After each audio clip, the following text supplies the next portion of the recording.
Now the break statement allows us to break out of a loop prematurely, so that way we don't have to go through the entire loop. In this example, I have an array of names. I have a Boolean value to determine if they were found or not, and we have a search term that we're going to be searching for. Now this is a very simple example and not necessarily the best way to do this, but it works to demonstrate the break process. So here I have a for loop. I have if names I equals the search term. And if that is true, we're going to set the found value to true. We're also going to write document I and then a break line.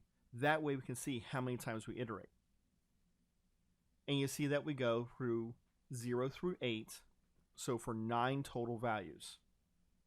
Now, 9 values inside of an array doesn't take too long to search, but if my array had hundreds or thousands of values, or if I was doing this a lot of different times, then this could become quite time consuming and slow down the end user.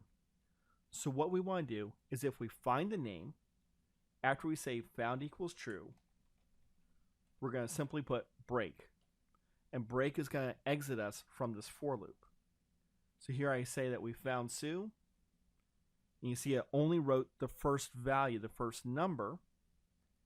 That's because it went through the first time, checked to see if it was equal to Bob.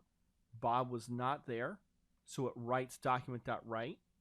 The second instance comes up, Sue, it equals Sue. Said it found equal true, and we specify break. We exit it out even before finishing our block of code for that loop instance.